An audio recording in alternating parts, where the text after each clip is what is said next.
강의 내용에서 플라톤이라든지 뭐 도스토옙스키라든지 여러 가지 막 이렇게 내용들이 나오게 되는데요. 제가 생각할 때 이러한 것들을 이렇게 공부할 때 오늘 이런 강의를 하게 되리라고는 꿈에도 생각지 못하고 이런 책들을 봤던 것 같습니다. 아마 여기 이 추운 날씨에 이른 시각에 소중한 걸음을 해주신 한 분 한 분 모두도 불과 2년 전만 해도 한 분 한 분이 도대체 이런 제목의 강의에 종로에 여기 와서 이런 강의를 듣게 되리라고는 역시 마찬가지로 별로 꿈에도 생각해보지 않았던 일 같습니다. 이것이 어떻게 생각해 보면 모두 하나의 작은 기적들이고 그런 기적들을 통해서 이루어 나가시는 것이 하느님의 역사가 아닌가 그렇게 생각해 봅니다. 우리가 이 자유민주정이 전체적으로 전체주의 체제와 우리가 이제 대립하고 있고 자유민주 체제 이념의 뿌리는 그리스 문명에서 나온 민주정 또 기독교 전통에 바탕한 자유 이 두 개가 뿌리가 된 가장 발달된 문명을 대표하는 것이고 이와 대립하는 전체주의 체제의 극단이 김정은 체제라고 볼 수 있다는 것이 이번 강의의 큰 요체입니다. 그리고 이러한 한반도에서 체제 대결을 넘어서 자유민주정이 승리하는 자유통일의 과업은 세계사의 어떤 문명 방향성과 관련되는 것이라는 것이고 우리가 그런 어떻게 선택한 것이 아닌데 운명적으로 지금 그 결정적인 시점 위에 서 있다. 이런 것이 골자입니다. 우리가 공기를 이렇게 호흡하고 있을 때는 공기의 소중함도 모르고 공기 자체를 느끼지 못하는데 공기가 희박한 곳에 가면은 아주 그냥 괴로워지고 공기의 존재가 있었다는 것을 우리가 몸으로 느끼게 되는 것처럼 자유민주정이라는 것이 오늘날 우리에게 굉장히 위태로운 상황 속에 왔기 때문에 우리가 이런 강의를 특별히 준비하고 또 그 당연시 여겼던 것의 뿌리에 과연 어떤 풍부한 것들이 있었는지 그래서 그것을 감사하지 못하고 그냥 예사로 여겼던 것을 다시 한번 되짚어보는 그런 시간을 가져보고자 합니다. 크게 두 가지 부분으로 구성되는데요. 제목처럼 자유민주정의 이념적 기초를 일부 파트에서 약 50분 강의하도록 하겠습니다. 그리고 인류사의 정방향이라는 부분과 관계되는 부분을 2부에서 약 45분, 10분 휴식 후에 이어가도록 하겠습니다. 첫째 부분에서 크게 세 부분으로 이루어지는데요. 자유민주정이라고 할 때 정자가 정치체제, 그래서 정치체제 부분을 15분 정도, 그리고 민주정의 부분을 약 20분, 그리고 자유의 부분을 약 15분 그렇게 할당하고 두 번째 파트에서 인류사의 정방향은 한 4가지 파트로 구성되는데요. 먼저 전체주의에 대한 인간의 어떤 내재적인 경향과 그에 빠지기 쉬운 취약성에 대해서 약 좀 더 자세히 살펴보고 그리고 두 번째 파트로는 역사의 방향성에 대한 어떤 3가지 시각 틀을 살펴본 뒤에 자유민주정의 문명사적 흐름을 살펴보고 마지막으로 자유통일이 가지는 세계사적 의의에 대해서 말씀드리는 것으로 마치도록 하겠습니다. 그럼 첫 번째로 자유민주정의 이념적 기초, 영어로 리버럴 디마크러시라고 하는데 저 디마크러시 할 때 크러시 이것이 정치체제라는 뜻입니다. 이즘이라고 보통 끝나는 어떤 주의하고는 다르죠. 말 자체가 다르게 생겼습니다. 그래서 자유민주정의 바탕이 되는 이념을 자유민주주의라고 부를 수는 있겠죠. 근데 우리가 보통 정치체제로서의 자유민주정에 주목할 필요가 있다. 이렇게 보여집니다. 그러면 이 3가지 파트로 제가 말씀드리겠는데 정치 체제라는 부분에서 그것을 가져야 우리가 자유민주 체제와 전체주의 체제가 현실적으로 대립하고 있다는 것을 보다 뚜렷이 할 수 있고, 그리고 정치경제법의 삼각구도에 대해서 살펴보고, 그 다음 이것이 필연적으로 국가의 정치체제라는 부분이 가지는 의의에 대해서 살펴보도록 하겠습니다. 그러면 자유민주 체제 대 전체주의 체제라는 대립, 이것이 전체주의 체제의 극단으로서 김정은 체제가 우리가 마주하고 있는데요. 이 김정은 체제는 김일성부터 3대째 내려오고 있는 것이죠. 김일성 때부터 유일 사상 10대 원칙이 사실은 숨어있는 북한의 헌법 중의 헌법, 내세우는 헌법과는 사실은 뭐 꺼풀에 불과하고 장식적인 헌법이죠. 그 유일 사상 10대 원칙이라는 것이 숨어있는 최상위 규범으로 작동하고 있다고 볼 수 있는데요. 이 보시다시피 우리 지금 입장에서 볼 때는 너무 이상한 글들로 가득 차 있습니다. 이것이 10조로 이루어져 있고 그 10조 각 조마다 세칙이 이렇게 많습니다. 그 3조라는 것 중에 하나가 이 부분인데, 권위를 절대화해야 한다 하면서 뭐 누구도 모른다는, 그 밖에는 누구도 모른다는 확고한 입장과 관점 어쩌고 막 나갑니다. 그리고 뭐가 있냐면, 자, 빨간 글씨 한번 읽어볼까요? 시작. 경애하는 수령 김일성 동지의 초상화, 석고상, 동상, 초상휘장, 수령님의 초상화를 모신 출판물, 수령님을 형상한 미술작품, 수령님의 현지 교시판, 당의 기본 구호들을 정중히 모시고 다루며 철저히 보위하여야 한다. 이걸 어기면 소위 1호 사건, 1호 범죄를 저지른 것으로서 본인뿐만 아니라 가족이 거의 영원히 나올 수 없는 정치범 수용소로 가게 되는 겁니다. 자, 초상화뿐만 아니라 문구조차 그렇다는 거죠.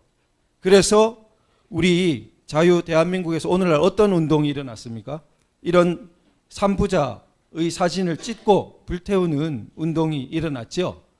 자, 우리가 실천적인 과제로 오늘 2시간 강의를 마친 후에 확신을 갖고 이 삼부자의 사진을 찢는 퍼포먼스를 우리가 실천 과제로 하도록 하겠습니다.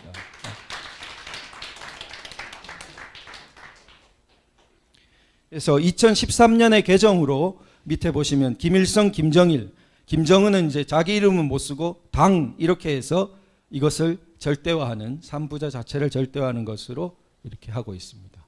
그러면은 북한만이 아니라 사실은 전체주의 인접 체제로서 중국과 러시아가 문제가 됩니다. 최대권 교수님의 법치주의와 민주주의라는 책에 나오는 대목인데요. 이 노란 글씨로 된 부분 보이십니까? 예, 거기 같이 읽어보겠습니다. 시작. 우리나라의 권위주의는 중국의 공산당 일당 체제의 권위주의와 차별화되게 적어도 형식적 법 규범으로는 자유민주주의 헌법 하에 복수 정당 체제와 정기적으로 치러진 선거 제도를 운영하였으나 정치 현실은 형식적 헌법 규범에서 벗어나 권위주의적이었다. 그리고 형식적으로나마 존재한 자유민주주의의 헌법, 복수 정당 및 선거 등이 그 후의 민주화에 크게 작용한 중요 변수 중 하나였다. 그 후의 민주화라는 게 87년을 말합니다. 87년 헌법. 그런데 형식적이라 했지만 이건 장식적하고는 다릅니다. 그래서 장식적은 정말 그냥 장식에 불과한 것이고, 이 형식은 아주 실질적으로 모든 것이 다 적용되기는 어려웠다. 좀 제한된 의미가 그 범위가 있었다는 차원입니다. 그것을 말하는데, 우리 그래서 낮은 단계의 어떤, 이걸 권위주의라 표현했지만 최대건 교수님은 다른 대목에서는 낮은 단계의 법치와 낮은 단계의 민주주의를 거쳤다 이렇게 표현하십니다. 그래서 여기에 특징은 뭐냐면, 우리는 처음에 자유민주주의 기틀이 놓이고 낮은 단계의 그 제한된 단계를 거쳐서 그 다음에 높은 단계로 완전히 실질적으로 법치 민주주의를 하는 단계로 올라가는 그런 흐름을 보이는 반면에, 이 중국은 그렇지 않다는 말씀을 하려고 하는 겁니다. 자, 중국을 보시면 읽어보죠. 시작. 중국은 공산주의 혁명의 결과로 등장한 전체주의 플러스 국가계획경제 체제로 시작하여 시장을 허용하는 공산당 일당 지배의 권위주의 체제로 이행하였을 뿐이다. 그리하여 중국은 아직도 일당 독재의 나라이며 정치적 자유나 경제적 자유의 면에서 헌법 규범과 정치 행태의 괴리 현상은 처음부터 없었다. 즉 중국은 아예 괴리 자체가 생길 수가 없어요. 왜 괴리 자체가 생길 수 없냐면 자유민주의 틀을 규정한 적이 없기 때문이에요. 그러니까 싹이 날 수조차 없는 체제라는 것을 분석하고 계신 겁니다. 중국의 이런 현실을 똑바로 직시해야 됩니다. 그래서 전체주의에 굉장히 인접한 체제고 유사한 체제이며 최근에 교회 건물을 막 폭파시킨 바 있죠. 그래서 이 자유민주 체제로서 미국, 일본, 대한민국은 체제로서는 이렇게 연결되어 있는 것입니다. 그래서 일본의 어떤 과거 역사 이런 부분과 체제로서 우리가 체제 라인에 있다는 것을 혼동하면 굉장히 중대한 과오를 범하게 되는 것입니다. 프랑스와 독일은 과거 일본 우리보다 더 격렬하게 싸웠지만 체제 동맹으로서 프랑스와 독일이 흔들린 걸 보신 적이 있습니까? 없습니다. 나토 내에서 견고하게 손을 잡고 있습니다. 그래서 체제 대결로서는 중, 북한이 한 삼각 동맹을 이루고 있고 한미일이 부딪히고 있는 것입니다. 이 방향성은 세계사의 방향성을 둘러싼 대결이고 이것은 우리가 선택할 수 있는 것이 아니라 상황적으로 이미 존재하는 것입니다. 그렇다면 두 번째 논제로 정치경제법, 우리가 흔히 가까이 있다고 듣는데 그 부분의 사슬을 좀 더 심화해서 살펴보겠습니다. 이 밑에 보시면 자유민주 정치체제가 있고 그 옆에 실질적 법치주의, 제가 지난 시간에 말씀드린 보통법적 법치가 자리하고 그 위에 시장, 자생적 질서라고 볼 수 있는 시장적 질서가 자리합니다. 영국과 미국의 역사적인 경험을 보더라도 이 세 가지는 긴밀하게 함께 발전하게 됩니다. 그래서 순서상은 뒤에 보겠지만 시장적인 질서가 인류 사회에서 제일 먼저 있는 편입니다. 그리고 시장적 질서 하에서 법치주의를, 실질적 법치주의를 발달시키는 지역이 나타나게 됩니다. 그러면 시장 질서는 더 활발하게 커집니다. 최후적으로 자유민주 정치체제가 나타나자 이 삼각형이 엄청난 시너지 효과를 가지면서 발전했습니다. 그것이 영국과 미국의 폭발적인 근대 발전의 역사입니다. 반면 이 세 가지는 동반 퇴행하는 경향이 있습니다. 만일 우리가 경험했듯이 약 1년여 넘어 우리나라의 법치주의가 굉장히 훼손되고 퇴행하자 어떻게 됐습니까? 경제 부분에 있어서 각종 통제적인 자유시장적이지 아닌 어떤 행태와 정책들이 난무하고 그런 방식으로 헌법을 고치겠다는 논의가 막 나오고 자유민주 정치체제가 흔들리는 그러한 경험을 하게 되죠. 그래서 이 삼각형은 굉장히 긴밀한 연결성을 갖고 있습니다.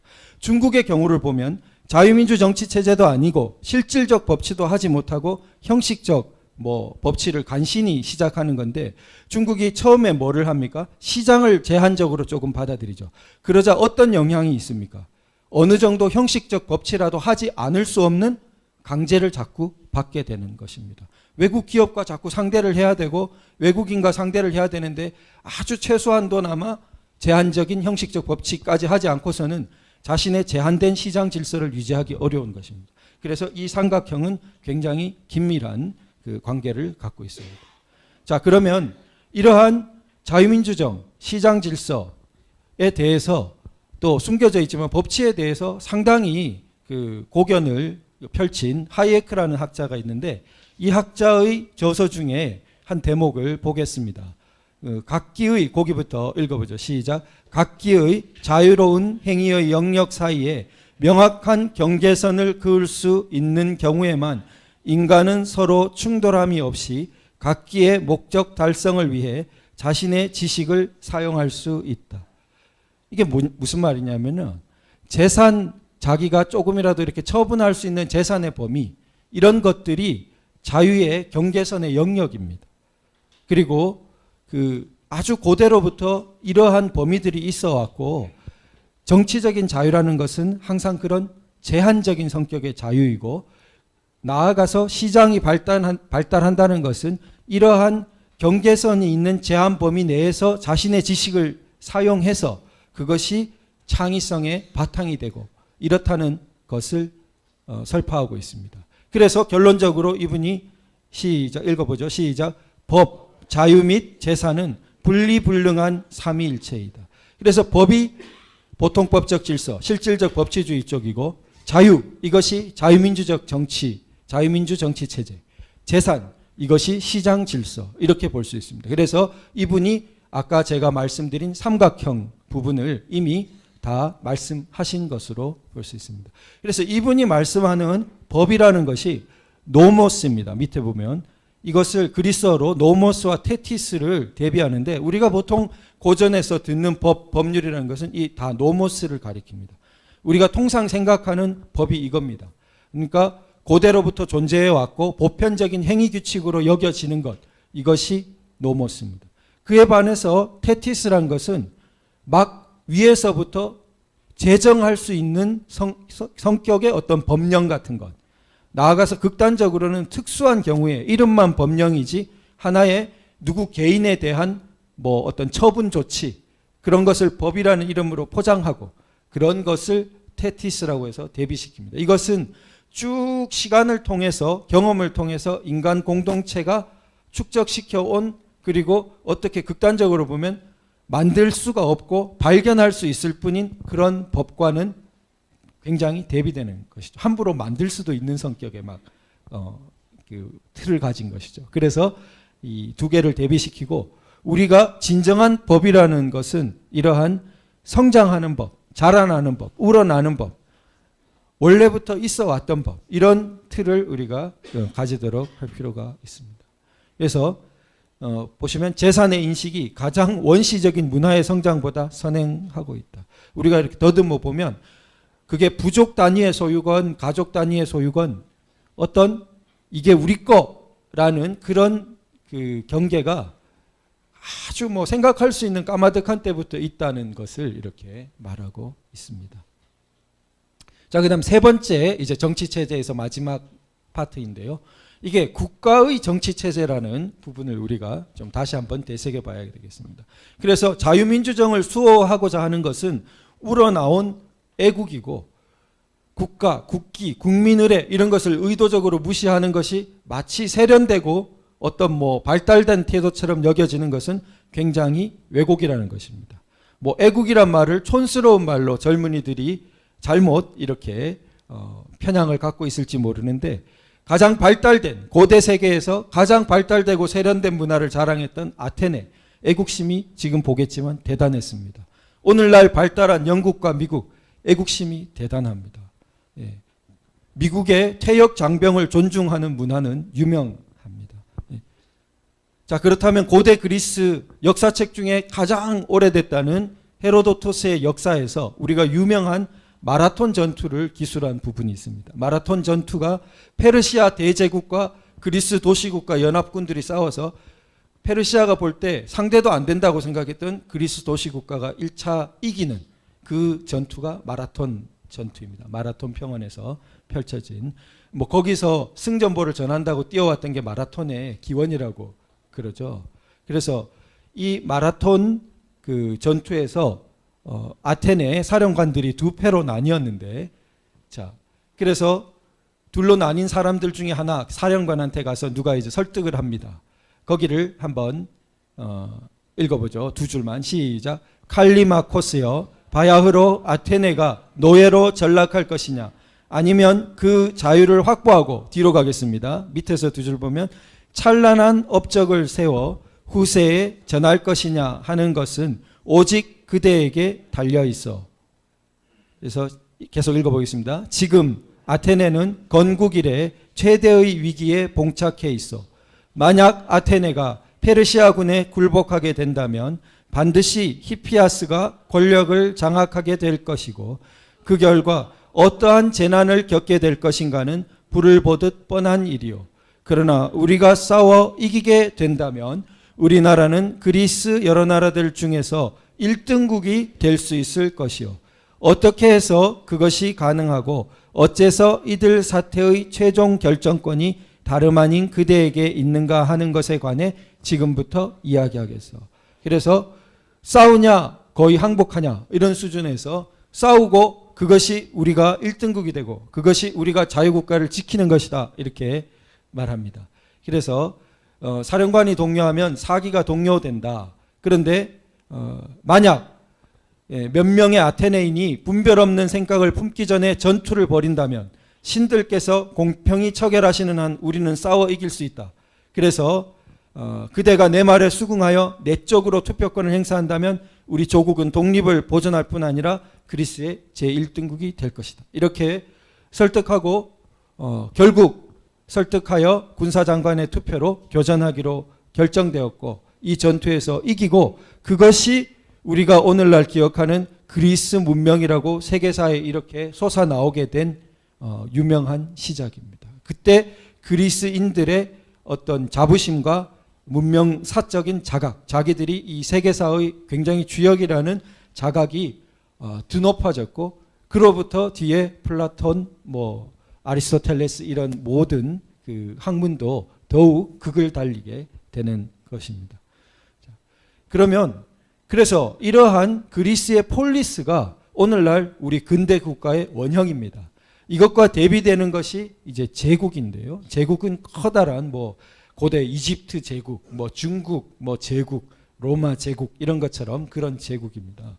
그런데 이 제국이 왜 폴리스와 조금 다르냐면 제국은 거의 평정을 해버린 상태로 그 안에 예전에 각기 국가였던 것들을 다 경계선을 좀 무너뜨려 버린 그런 상태가 제국의 상태입니다. 제국 밖은 거의 국가적 형태를 띠지 못하는 경우가 많았고 그랬습니다.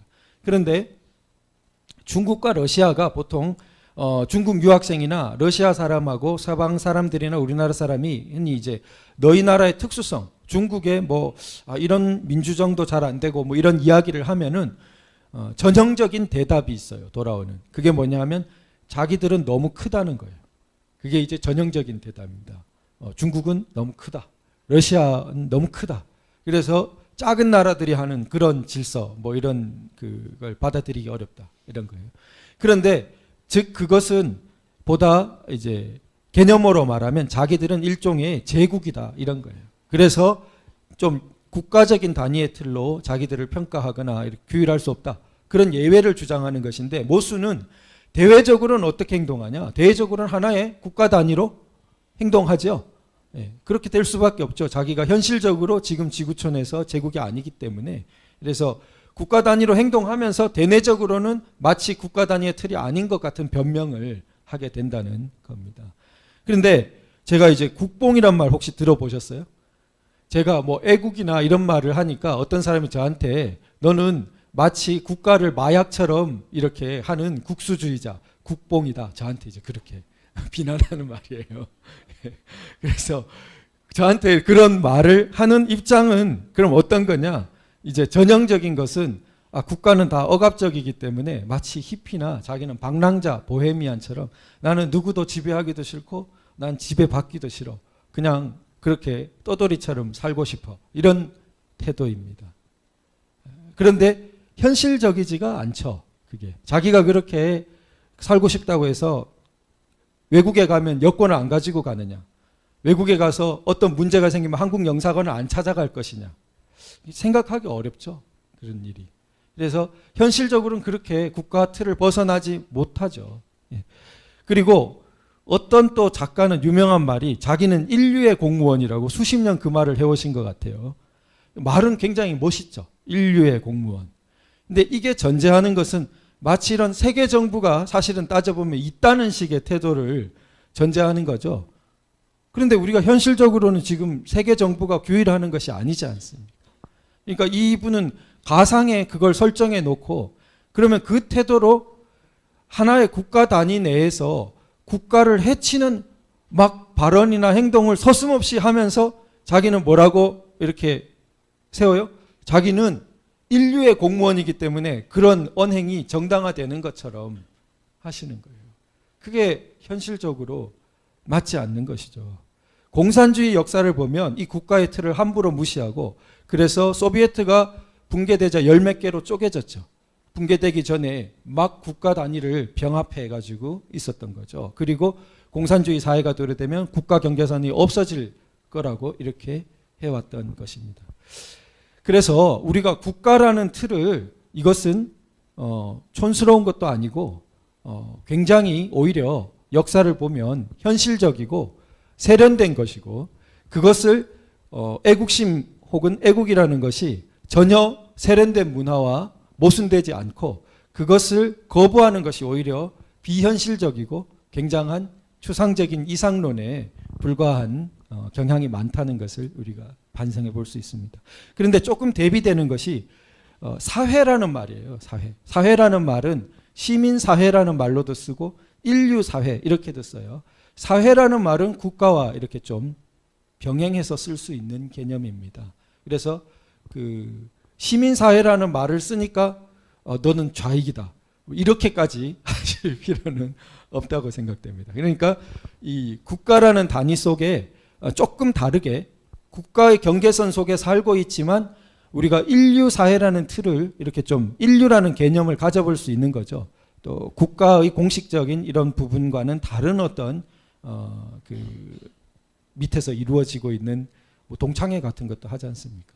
예. 그건 국가가 하는 건 아니죠. 국가적인 행위는 아니지 않습니까? 그런 것이 시민사회적 영역이라는 거죠. 이게 발달한 것이 처음이 학자들은 로마 제국 하에서 그 로마 제국은 이미 국가 경계도 조금 느슨해졌죠. 그런 하에서 기독교가 자라나면서 인류 사회라는 틀이 이렇게 자라난 최초라고 이렇게 보는 시각이 있습니다. 자, 그러면 이제 큰 자유민주 정치 체제에서 정치 체제가 이제 총론적인 성격이 좀 있었기 때문에 길었고요. 그다음 민주정에 대해서 좀 살펴보겠습니다. 네 가지 파트로 살펴보겠는데 먼저 플라톤 관계에서 이렇게 정치 체제가 변천하는 것. 근데 자기가 이제 철인왕적인 군주정을 주장했죠. 그다음에 아리스토텔레스는 혼합정이라는 것을 높이 샀는데 그 부분을 살펴보고 마지막으로 그 공화라는 표현을 자주 듣는데 거기에 대해서 조금 살펴보겠습니다. 자, 그러면 정치 체제의 변천에서 플라톤의 국가 유명한 책에서 정치 체제의 이런 변천을 말합니다. 즉 이상적인 철인왕정이 있었다가 만약에 이렇게 점차 쇠락한다면 어떤 형태를 띠냐? 먼저 귀족정, 그 다음에 귀족정의 우수한 면이 조금 사라진 소수 지배인 과두정, 그 다음에 다수 지배적인 민주정, 다수 지배가 더욱 혼란스러워진 중우정, 그러다 독재자가 나타나는 참주정, 이런 식의 좀 쇠락하는 형태를 띈다고 보고 있습니다. 자, 그 부분을 원문으로 우리 한번 읽어보겠습니다. 시작. 과연 무엇이건 정도가 지나치다는 것은 그 방종으로서 반대쪽으로 큰 변동을 일으키기 쉬운 것이라네. 지나친 자유는 개인에서건 나라에서건 오직 지나친 노예 상태로 밖에는 어떤 다른 것으로 변화할 길이라곤 없는 것 같기 때문일세. 독재 체제는 민주 체제 이외의 다른 어떤 나라 체제로부터 성립하는 것이 아니라 내 생각으로는 극단적인 자유에서는 가장 야만스런 크나큰 노예 상태가 생기는 것일세. 이게 2000 몇백 년 전에 이렇게 설파하고 있습니다. 그리스의 당시 이런 민주정, 여러 가지 정치 체제의 흥망성쇠가 굉장히 활발했다는 것을 볼 수 있고, 그래서 근대 국가 어떤 체제의 원형이 그리스 폴리스에 있고 정치학 같은 경우에도 굉장히 고전적인 원형이 다 그리스에 있다고 이렇게 봅니다. 지금 보다시피 독일의 나치즘도 바이마르 체제라고 굉장히 자유가 많이 허용되었던 체제에서 그 혼란상 속에서 이렇게 자라나고 나타났습니다. 두 개가 극단적으로 대비됩니다. 그래서 이게 극단적인 자유에서 가장 야만스러운 노예 상태가 자라난다는 것을 경계할 필요가 있는 것입니다. 자, 그런데 이 현실의 참주정, 오늘날 근대의 전체주의 체제는 고대 그리스의 참주정보다 더욱 극심합니다. 이게 뭐냐면 참주정 플러스 일종의 인간 신격화가 일어나는 신정체제. 그래서 그 다음에 뭐까지 갖췄냐면 근대적인 통제 수단까지 갖췄어요. 그래서 근대의 발달된 기술이 억압 도구로 활용되기 때문에 과거의 그리스 시대의 참주정보다 더욱 가혹한 면을 띠게 됩니다. 이것이 근대의 전체주의 체제죠. 자, 그래서 아까 전에 보면 민주제에서 잘못하다간 이런 전체주의가 자라날 수 있다는 것을 경계하는 것이죠. 자, 그리고 아리스토텔레스는 혼합정이라는 것을 높이 샀는데 막상 6가지 정치체제 분석에서는 혼합정이 안 보여요. 이제 그 부분이 어떻게 혼합정이라는 걸 말하는지는 조금 뒤에 보겠습니다. 이게 이제 아리스토텔레스는 훨씬 분석적으로 기술하기 때문에 표로 정리가 가능한 그런 형태가 많아요. 그래서 보시면 고전적인 이 6가지 구분인데 1인 지배가 있고 소수 지배가 있고 다수 지배가 있다. 이렇게 구분을 합니다. 우선. 그래서 정치 체제에 3가지 종류가 있는데 그중에 각각 좋은 형태와 나쁜 형태가 있다. 이렇게 보는 거예요. 그러면 1인 형태 중에 조금 좋게 되면 그걸 군주정이라고 하고 1인 지배 중에 나쁘게 된 형태가 참주정. 그러면은 소수 지배 형태 중에 조금 좋게 운영되는 형태가 귀족정. 나쁘게 운영되면 그걸 소수 과두라는 게 머리도 짜고 적을 과자예요. 저게. 그래서 적은 사람이 지배한다. 적은 수의 사람이. 이걸 과두정이라고 하고 다수 지배의 형태 중에 좀 좋게 되는 것을 민주정, 더욱 나빠진 것을 중우정. 이렇게 구분을 합니다. 그래서 아리스토텔레스가 중우정에 가까워진 민주정의 혼란상을 설명하는 부분인데요. 우리에게 좀 거울이 되기 때문에 같이 한번 읽어보겠습니다. 시작. 민중의 포고는 폭군의 칙령과 상통하는 것이며 선동가와 민중과의 관계는 아첨하는 자의 폭군에 대한 관계와 동일하다. 폭군과 아부하는 자, 그리고 우리가 여기에서 논하고 있는 종류의 타락한 민주정과 제휴한 선동가는 양자가 다 커다란 세력을 가지고 있다. 선동가는 모든 사항을 민회에 회부함으로써 민중으로 하여금 법률을 짓밟게 한다. 그리하여 그들의 세력은 점점 더 커져간다. 왜냐하면 민중이 모든 것을 장악하고 있고 또 선동가는 민중의 투표를 좌우할 수 있으며 그 민중은 또한 선동가의 제안에 너무나 쉽게 귀를 기울이기 때문이다. 더욱이 집정관의 어떤 불평을 가지고 있는 사람들은 민중으로 하여금 판결하게끔 하자고 제안하며 민중은 그와 같은 권유를 즐겁게 받아들이며 그리하여 모든 관직의 권위는 훼손되는 것이다. 이와 같이 타락한 민주정은 결코 정치 조직이 아니라고 하는 반대를 받기에 아무런 장애가 없다. 그것은 법률이 아무런 권위를 갖지 못하는 곳에 정치 조직이 존재할 수 없기 때문이다. 법률이 모든 것 위에 군림하여야만 하고 집정관은 개별적 사항을 다스려야만 하며 그러한 경우에 있어서 비로소 정치 조직을 고려해야 하는 것이다. 이렇게 앞에서 2페이지를 읽을 때 마치 그리스가 아니라 어디를 보는 것 같습니까? 오늘날의 대한민국을 보는 듯한 막 착시 현상에 빠지죠. 그래서 놀랍습니다. 고전이 이렇게 갖고 있는 그 어떤 힘이. 근데 그래서 거기에 대한 분석까지 쫙 내리고 있죠. 지금 3번째 페이지에서. 자, 법률이 정치 조직 위에 있어야 되는데 법률을 그렇게 무시하고 예를 들어 어떤 행정부의 조치로서 1,000만 원 이하 빚을 진 사람은 탕감한다. 이런 말을 막 해요. 지금 이런 태도は어떻습니까? 법률이 다스려야 되는데 어때요? 집정관이 마구 그 법률적인 행위를 막 해버리는 거죠. 그게 법률로 성립할 수 없는 행위죠. 앞으로 1,000만 원 이하 빚이 다 어떻게 탕감됩니까? 그 특수한 경우를 그냥 법률을 무시하고 해버리는, 법률을 짓밟는 거죠. 그렇게 되면 어떻게 돼요? 모든 관직의 권위가 훼손되고 정치 조직이 깨지는 거죠. 자, 그래서 보시면 민주정이 정치 형태라면 선언 포고 명령에 의해 통제되면 안 돼. 그러면 진정한 의미의 민주정이 아니고 선언 포고 명령이란 다만 개별적 사항에 국한되어야 한다. 이것은 법을 바탕으로 적용하는 그런 형태로 나와야 된다는 거죠. 자, 그래서 이와 대비되는 것이 혼합정인데 그것을 후대 사람들이 굉장히 그 말이 애매하고 어떤 면에서 알기 어려워서 법치적 민주정이라고 번역하기도 하고 영어로 번역했을 때는 그냥 그리스어에 가까운 정책, 폴리티라고 그냥 그렇게 해놨어요. 폴리테이아가 정치 체제인데 그냥 그 말을 그대로 옮겨 놓은 것에 불과해요. 번역하기가 굉장히 어렵다는 거. 이게 왜 어렵냐면 이게 지금 6가지 표에 안 보이고 뒤를 읽어보면 이래요. 자, 왜냐하면부터 읽어보죠. 시작. 왜냐하면 그와 같은 혼합체는 빈자들의 자유와 보통 귀족의 지위를 겸하는 부자들의 부를 결부시키려는 노력에 불과하기 때문. 그걸 즉 귀족정과 민주적 요소의 장점을 결합시킨 것을 혼합정이라고. 그래서 그것이 사실 그리스에 잘 운영되고 있는 곳에 저런 게 많았다고 평가하고 있는 것입니다. 그래서 여기에 영감을 받은 그 현대 학자들이 이 아리스토텔레스의 그 혼합적 논의는 민주 국가가 발전하기 위해서 굉장히 귀담아 들을 이야기라고 하는 경우가 많아요.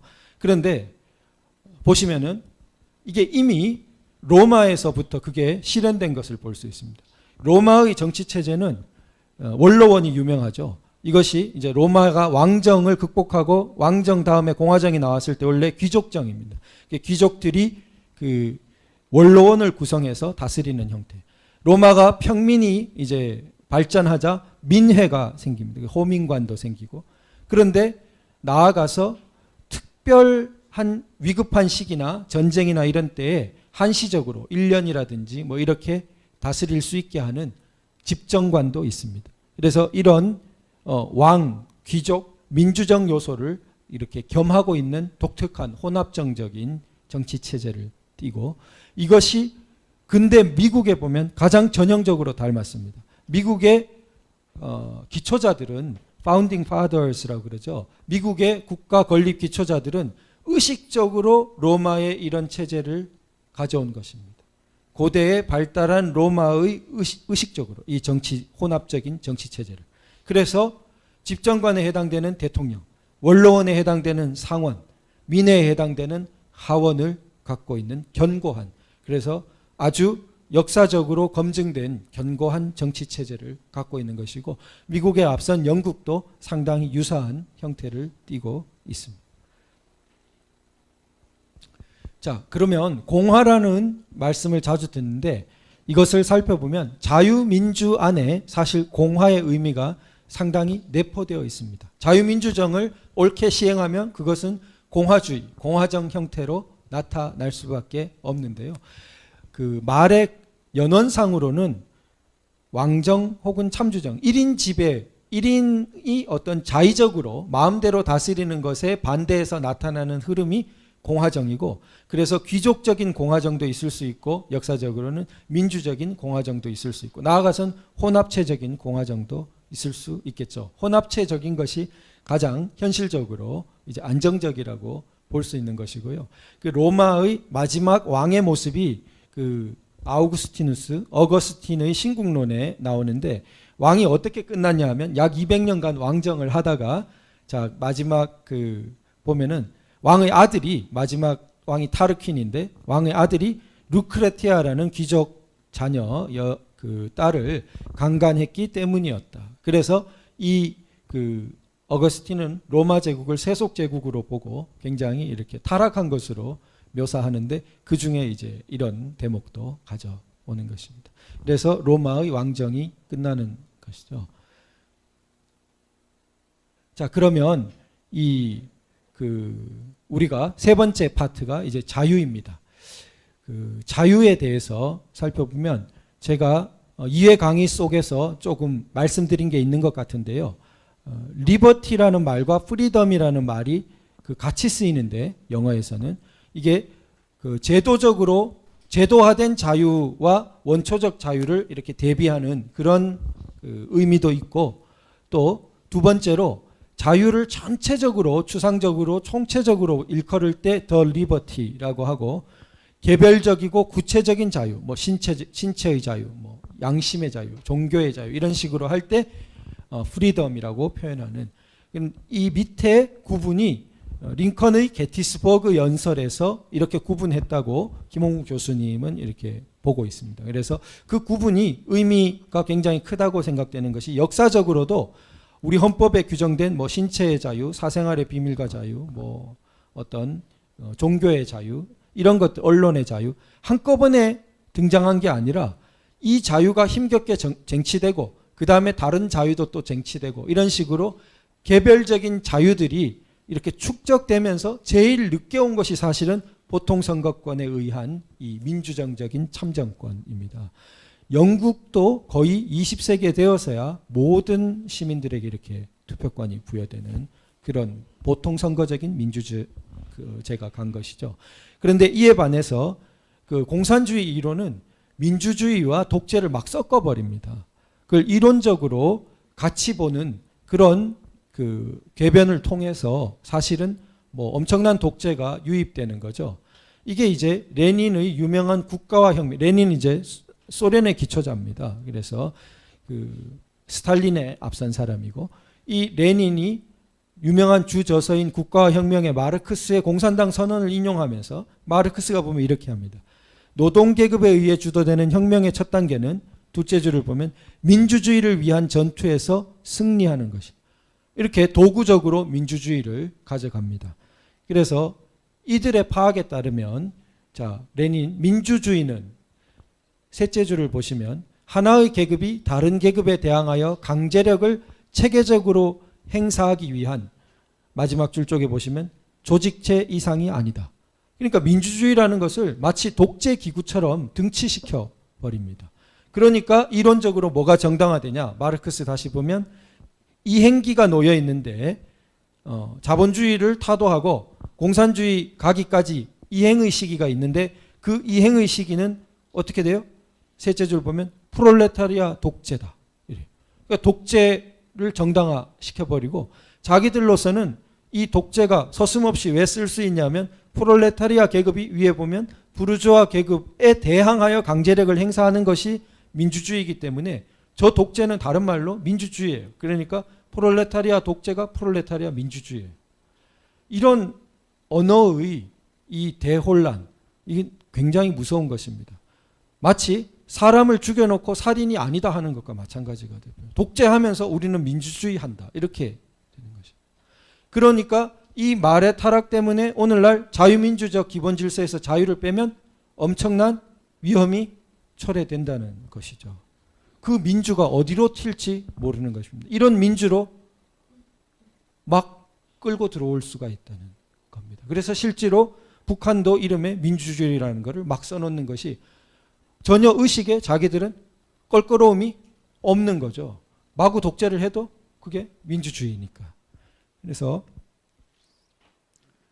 우리가 자유에서, 자, 이 베르그송이라는 분을 보겠는데, 이분이 사실 우리나라에 조금 옛날에 많이 보셨는데 지금은 조금 덜 보시는데, 우리 맹주성 단장님께서 프랑스 최고 그랑제콜에서 박사학위를 하셨는데, 이 프랑스가 문명이 발달한 곳이죠. 유럽에서 아주 뭐 중세에는 최고를 자랑했고, 그런데 프랑스의 대표적인 몇 학자 꼽으면 꼽히는 사람입니다. 그래서 뭐 오늘날 20세기에 유명한 프랑스 학자가 많지만 그들이 다 뭐 거의 몇 최고의 프랑스 철학자가 누구냐 하면은 거의 들 수 있는 사람이 베르그송이라는 사람인데요. 이 베르그송의 주저서 중에 만년에 하나가 도덕과 종교의 두 원천이라는 책인데, 이것이 민주주의의, 근대 민주주의의 바탕에 기독교 전통이 있다는 것을 설파하고 있습니다. 그래서 그 부분을 한번 같이 읽어보겠습니다. 시작. 민주주의는 인간에게 침범할 수 없는 권리들을 부여한다. 이 권리는 침범당하지 않기 위해 모든 사람에게 변치 않고 의무에 충실하기를 요구한다. 따라서 민주주의는 자신에 대해서 하듯 남을 존중하며 그가 절대적이라 간주한 의무들을 지키며 의무가 권리를 주는지 혹은 권리가 의무를 부여하는지 더 이상 말할 수 없을 정도로 이 절대적인 것에 잘 일치하는 이상적인 인간을 그 내용으로 한다. 칸트처럼 말한다면 이렇게 정의된 시민은 입법자이자 복종하는 자이다. 따라서 시민들 전체, 말하자면 국민들은 최고의 권한을 갖는다. 이론적인 민주주의는 이와 같다. 그것은 자유를 선언하고 평등을 요구하며 이 두 적대적인 자매를 그들이 자매라는 것을 회상시킴으로써 그리고 모든 형제보다 높이 놓음으로써 서로 화해시킨다. 이러한 관점을 공화정의 자유명으로 삼는다면 사람들은 이 세 번째 낱말, 즉 형제가 다른 두 낱말들, 자유와 평등 사이에서 그렇게 자주 이야기된 모순을 제거하는 본질적인 것임을 발견할 것이다. 프랑스 혁명이 자유평등 박애라 그러죠. 박애 그걸 이제 형제라고 한 겁니다. 그런데 그래서 결론적으로 이것은 민주주의가 복음주의적 본질의 것이고 원동력으로서 사랑을 가지고 있다고 말하게 하는 것이다. 보면은 게다가 1791년에 프랑스 인권선언의 모델로 쓰여진 미국 독립선언, 그게 앞섭니다. 그것은 청교도의 반향을 지니고 있다. 우리는 모든 인간이 창조자에 의해 부여된 양도할 수 없는 권리들을 가진다는 것 등등을 자명한 사실로 간주한다.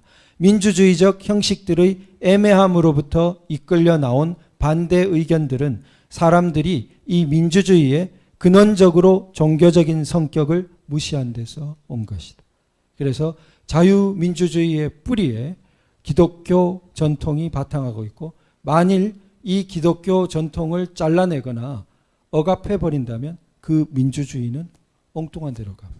그것이 무신론으로 민주주의를 하고자 했던 것이 결국 공산주의로 치닫게 되는 것을 이미 20세기 초에 이렇게 다 보고 있는 것입니다. 그래서 그 자유는 인간의 존엄, 인권, 또 보면 대표적으로 재산권은 옛날부터 오지만 자유민주정에 이르러 더욱 확고하게 이 재산권을 보호하는 형태를 띠게 되고 3대 자유, 이건 이제 제가 한번 생각해 본 겁니다. 우리가 자유가 너무 많이 이렇게 무슨 자유 하니까 오히려 막 우리를 헷갈리게 하는 것도 있어요. 저쪽에서 이용을 해가지고.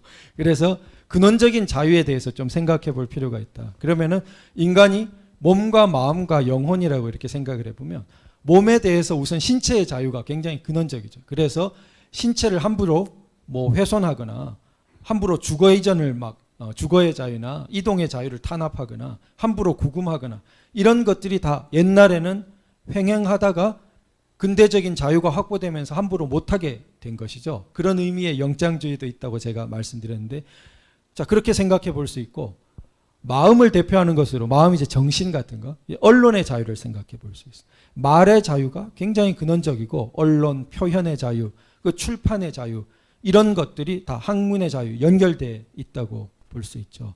그래서 그 언론 기관을 오늘날 방송 장악하고, 사람들 계속 세뇌시키려고 하고, 이것이 다 자유를 근원적으로 억압하는 조치라는 것을 우리가 좀 볼 수 있습니다. 그 다음, 영혼과 관계되는 것으로 종교의 자유, 양심의 자유 이런 것들이 관계된다고 볼 수 있는데, 사실 유럽의 자유 발전의 역사를 볼 때 종교의 자유는 다른 자유들을 확보하는 엄청난 싸움이었죠. 그래서 그 종교의 자유 때문에 피를 많이 흘렸고, 그걸 통해서 여러 자유들이 더욱 견고하게 나아갔던 것을 볼 수 있습니다. 자, 그러면 이러한 자유에 대해서 그 보다 심화된 논의를 편 그 유럽 학자들은 이제 사회 계약이라는 것을 가져왔는데, 너무 깊이 들어가면 한량 없어서 조금 이제 축소해서 설명드리겠습니다. 그래서 가장 대표적으로 이제 홉스와 로크라는 사람인데 조금 대립됩니다. 둘 다 사회 계약을 말하는데, 그 뭐냐 하면 요점은 우리는 이제 로크를 따를 거예요. 로크의 전통을. 로크는 계약을 여러 번 할 수 있어요. 여러 번. 그런데 홉스는 사회 자체가 이루어지는 것이 원계약 형태고, 그 계약이 붕괴되면은 이렇게 사회가 깨지기 때문에 계약을 여러 번 하는 것을 생각할 수가 없습니다. 이 둘 다 사회계약을 왜 생각하냐면 그 보다 높은 권위를 어떻게 형성하냐 이런 거예요. 인간이 보다 높은 정치적인 권위, 사회 정치적인 권위를 어떻게 형성하냐. 그게 어떤 계약을 통해서 나온 거다. 이런 생각을 한 거죠. 그런데 이 홉스 경우에는 사람들이 그 원시 상태에서 유명한 말로 만인의 만인에 대한 늑대라고 해서 원시 상태에서 서로 너무 위험한 존재이기 때문에 계약을 통해서 질서를 창출했다고 보는 겁니다. 그러니까 이 창출된 질서 권력자, 이 상위 주권은 계약의 당사자가 아니에요. 그냥 계약의 결과로 나온 거예요. 그러니까 재계약이 안 돼요. 계약의 당사자가 아니기 때문에. 그것이 홉스, 먼저 있었던 홉스의 논의입니다. 그런데 이를 발전시킨 로크는 그걸 핵심 개념은 위임이에요. 위임. 그러니까 트러스트라고 신임으로 우리가 이렇게 상급 권위가 없이 살다가 때로는 자유롭고 때로는 혼란스럽고 그렇게 살다가 상급 권위를 창출할 때 누군가에게 위임을 해준 거라는 거죠. 신임을. 그런데 만약에 그 신임을 침해하면은 어떻게 돼요? 그건 되돌아온다는 거예요. 위임을 했던 사람이. 그 재계약을 통해 다른 사람에게 신임을 주거나 다른 체제를 만든다는 거예요. 이것이 역사적으로 봐도 보다 타당하죠. 그래서 우리가 지난 시간에 본 신라의 초기를 보면 왕이 없이 살다가 사람들이 이렇게 왕의 필요성을 느끼고 상급 권위의 필요성을 느끼고 왕을 추대해가지고 그러다가 결국 고려 왕조가 됐죠. 1000년이나 갔지만 그때는 어떻게 된 겁니까? 결국 백성들이 신라 왕조에 주었던 신임을 거두어 드린 거죠. 그리고 고려 왕조에 다시 그 신임을 준 거고 다시 500년을 간 것이죠. 자, 마지막에 조선조에서 조선조의 신임을 거두고 그 다음엔 이제 왕정이 아닌 공화정으로 나아가기로 하고 그리고 이제 신임을 다른 우리 자유민주 공화정적인 체제에 주게 된 대한민국의 건국이 있는 것이죠. 그렇게 볼 수 있는 것이죠.